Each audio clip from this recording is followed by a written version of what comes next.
Hey, what's up, Crypto Army? I'm Travis, your crypto newbie, bringing you my experiences. You have to learn things the hard way. Just a reminder, I'm not a financial advisor, and none of my content should be viewed as financial advice.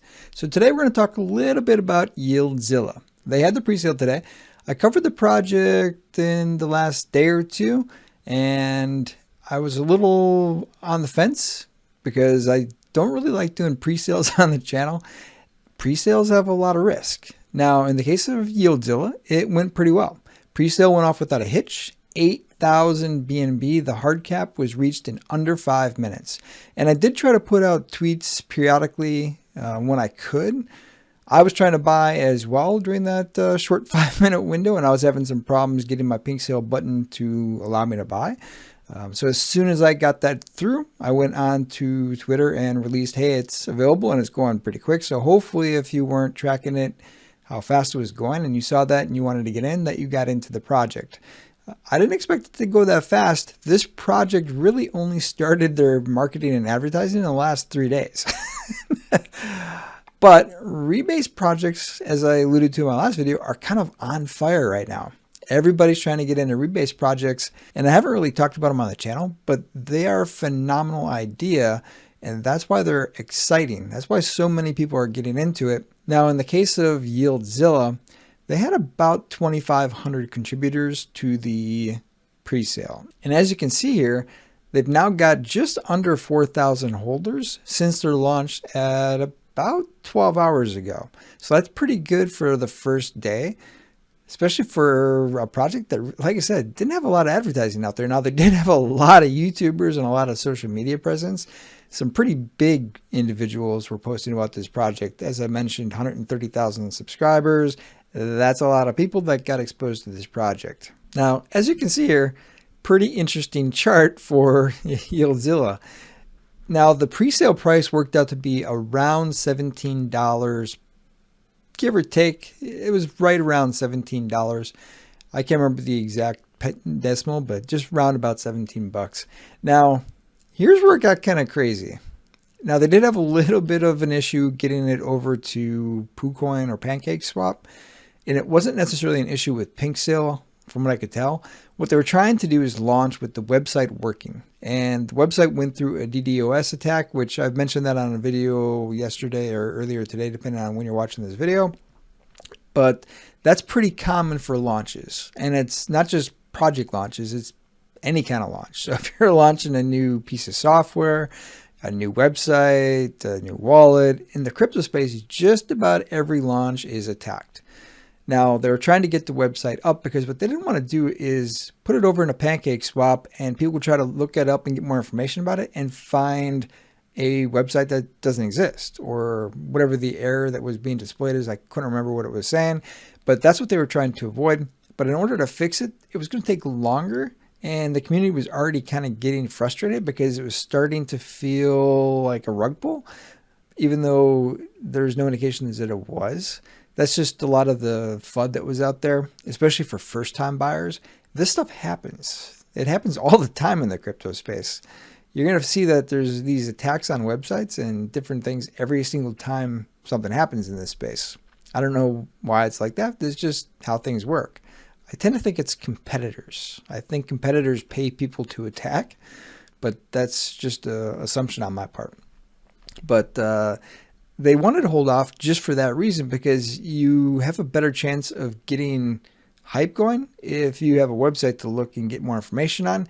And they eventually did launch it. They put it out to the community as kind of a poll on what do people want to do. And everybody said, let's launch, which is probably the right decision. The website wasn't down for much longer, but they did launch without a website, so people probably couldn't find information about this project that was now listed on PancakeSwap and PooCoin, which possibly hurt the project a little bit. And you can see that there was some sell-off after it got moved over. Now,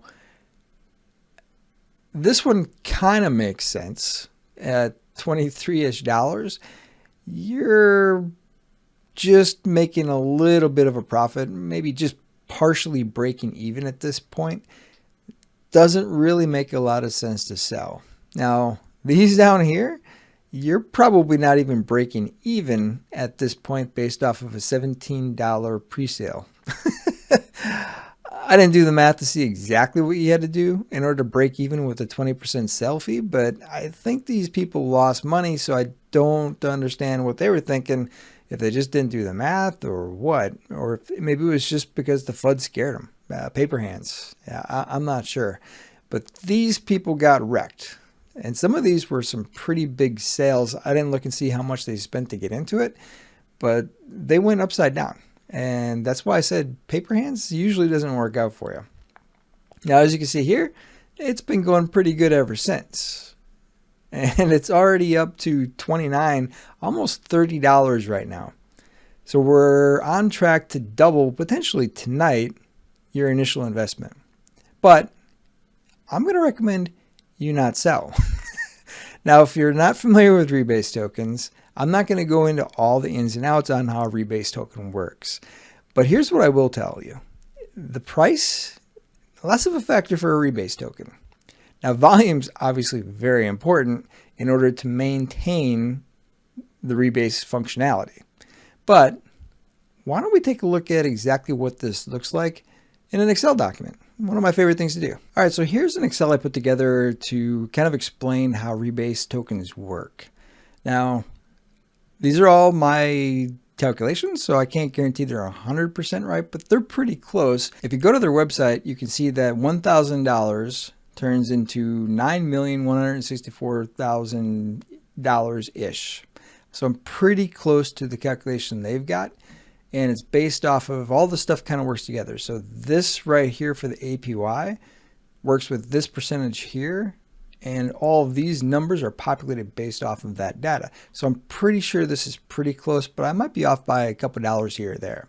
I can't remember if this was exactly the same number or not, but it's pretty close. It gives you pretty close to the right answer. Let's just put it that way.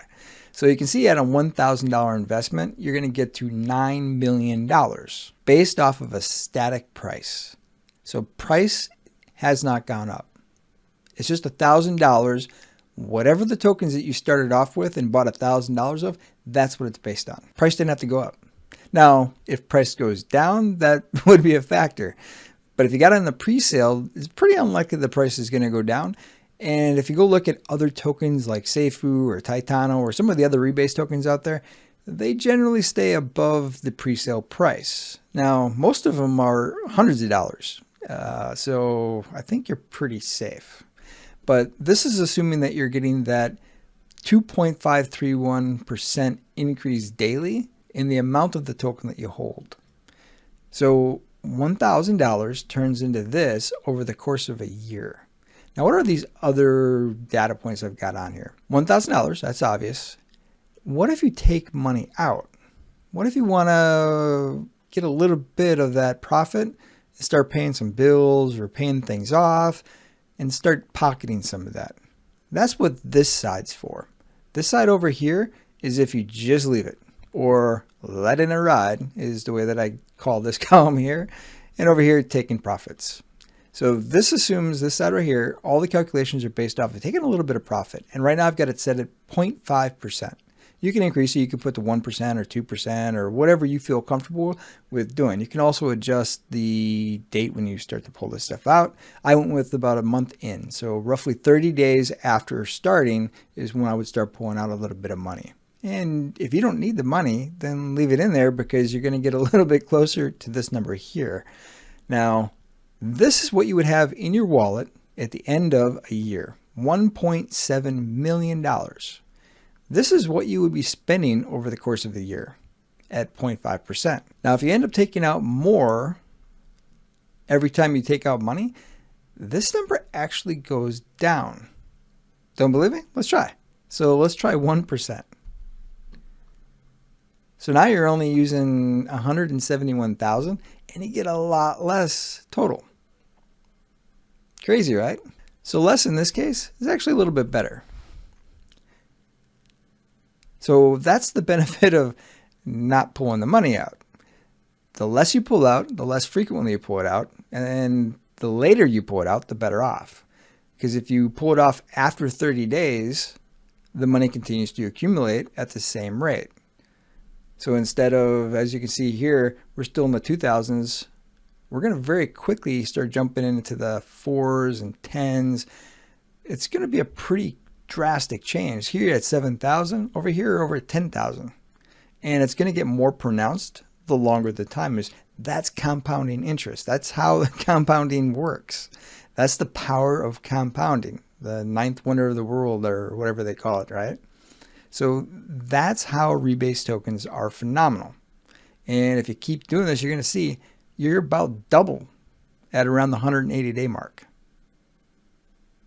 And it's going to get even faster the more money that it's there.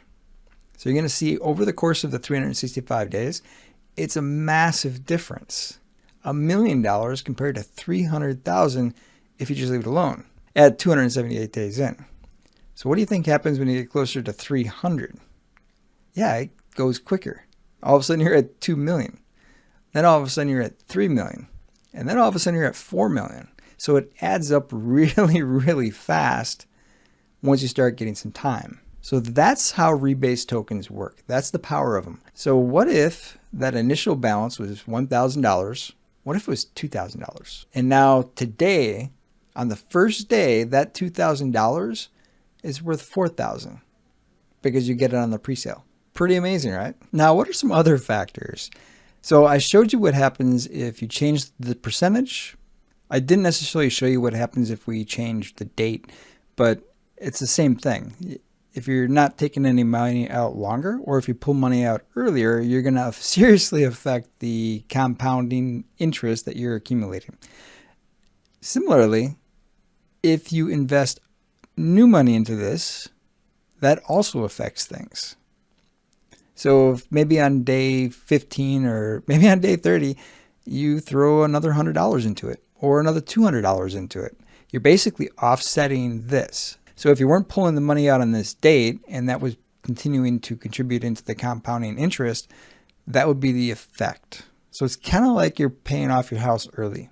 That's a good way to look at it. If you've ever done an amortization schedule, that's kind of what you do, but you're paying yourself in the future by putting a little bit of extra money into the token. So you can just let it ride. You can take profits, or you can start putting more money into it because it's based on the amount of money that you put into it at that point in time. Make sense?